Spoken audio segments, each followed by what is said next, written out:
எல்லாமே கம்ப்ளீட் தான்.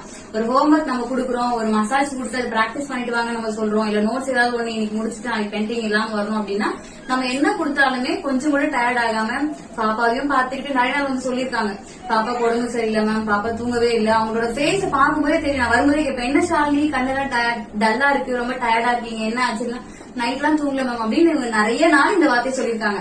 ஆனா அவங்க நைட்டு தூங்கல, அவங்களோட பாடி பெயின் எவ்வளவு தெரியும் இல்லையா. இப்போ பாப்பா நைட் ஃபுல்லா பாத்துட்டு இருக்காங்க, தூக்கம் இல்லைன்னா அவங்களோட டயர்ட்னஸ் எப்படி இருக்கும், உடம்பு எப்படி இருக்கும். ஆனா உள்ள வரும்போது அப்படி வருவாங்க. இந்த கிளாஸ்ல ஸ்டார்ட் ஆயிட்டாங்க அப்படின்னா அந்த டயர்ட்னஸ் எல்லாமே தூக்கி போட்டு ஃபுல்லா இதுல போக்கஸ் ஆயிடுவாங்க.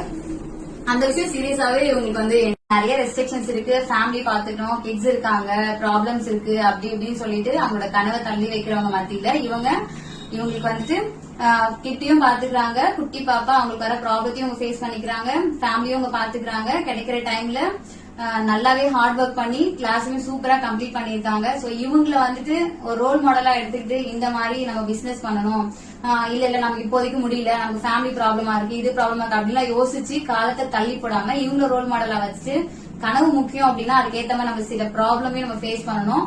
அதுக்கான டைம் நாம தான் ஒதுக்கணும். ஒதுக்கிட்டு நம்ம அந்த கனவு நோக்கி போனா கண்டிப்பா நம்மள அச்சீவ் பண்ண முடியும் அப்படின்றதுக்கு இவங்க எக்ஸாம்பிளா கண்டிப்பா